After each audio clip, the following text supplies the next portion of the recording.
আমি তোমার সাধ্যমতো চেষ্টা করছি তোমাকে খুশি রাখার। সাধ্য মতো? তোমার সাধ্যের সীমা তো এই মাস কাবারি বেতনের মধ্যেই আটকে আছে। আমার কি মনে হয় বলো তো, তোমার ভাই ঠিক ছিল।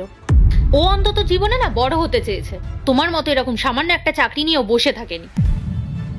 না, এবার আমার নিজের ব্যবস্থা নিজেকেই করতে হবে। তোমার ভরসায় যদি আমি বসে থাকি না, আমি কোনোদিনও আমার শখগুলো পূরণ করতে পারবো না। দিদি,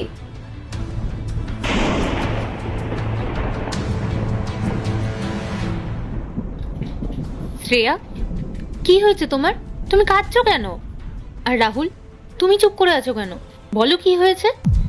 রাহুল, কি হয়েছে ভাই? এরকম পাথরের মতো দাঁড়িয়েছিস কেন? কিছু হয়েছে নাকি? সব শেষ হয়ে গেছে দাদা, আর কিচ্ছু অবশিষ্ট নেই আমাদের কাছে। পথের ভিখিরি হয়ে গেছি আজ আমরা।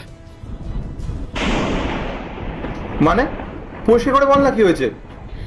দাদা, কালকে মার্কেট পুরো ক্র্যাশ করে গেছে, আর আমাদের সারা জীবনের সঞ্চয় সব এক নিমেষে নষ্ট হয়ে গেছে। ধার দেনা মেটাতে গিয়ে আমাদের গাড়ি বাড়ি সবকিছু বিক্রি করে দিতে হয়েছে। এখন আমাদের মাথা গোজার ঠাঁইটুকুও নেই। তার উপরে বাজারে প্রায় 4 লাখ টাকার উপরে দেনা রয়েছে দাদা। পাওনাদাররা বারবার ফোন করছে, বাড়িতে এসে পর্যন্ত ঝামেলা করছে। তার মধ্যে আমি কি করবো আমি কিচ্ছু বুঝতে পারছি না। আজ আমি সম্পূর্ণ নিঃস্ব হয়ে গেছি রে দাদা। ভেঙে পড়িস না ভাই, শান্ত হ। টাকার ব্যবস্থা আমি করছি। তোর এই 4 লাখ টাকা আমি নিজেই দেবো। রাজীব, তুমি এটা কি বলছো? তুমি কোথা থেকে এতগুলো টাকা দেবে? আমাদের নিজেদের। দাঁড়াও পূজা, আমরা যেভাবেই থাকি না কেন, আজ এই বিপদের দিনে যদি আমি আমার ভাইয়ের পাশে না দাঁড়াতে পারি তাহলে আমি কেমন দাদা? আমি কালকে আমার প্রভিডেন্ট ফান্ডের জমানো টাকা থেকে তোর টাকার ব্যবস্থা করে দিচ্ছি। দাদা, দাদা তুই আমাকে ক্ষমা করে দে রে। আমি বড় লোক হওয়ার লোভে আমি তোকে আর তোর এই সাধারণ জীবনকে অনেক অপমান করেছি। আমি নিজেকে অনেক বুদ্ধিমান বলে মনে করেছিলাম, কিন্তু আমি আজ বুঝলাম যে আমি কতটা ভুল ছিলাম। চিন্তা করিস না ভাই, বড়দের কাজই হলো ছোটদের আগলে রাখা।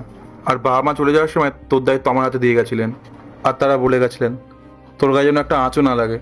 আমি শুধুমাত্র সেই কর্তব্যটাই পালন করছি, আর কিছু না।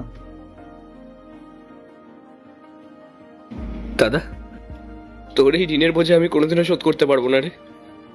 সত্যি আমি মানুষ চিনতে কত বড় ভুল করে ফেলেছিলাম। তুই আমাকে ক্ষমা করে দিস। আরে পাগল নাকি, ভাই ভাই আবার ঋণ কিসের? তুই ছোট, তুই ভুল করতেই পারিস। আরে কান্না থামা, তোর দাদা আছে তো, সব কিছু ঠিক করে দেবে।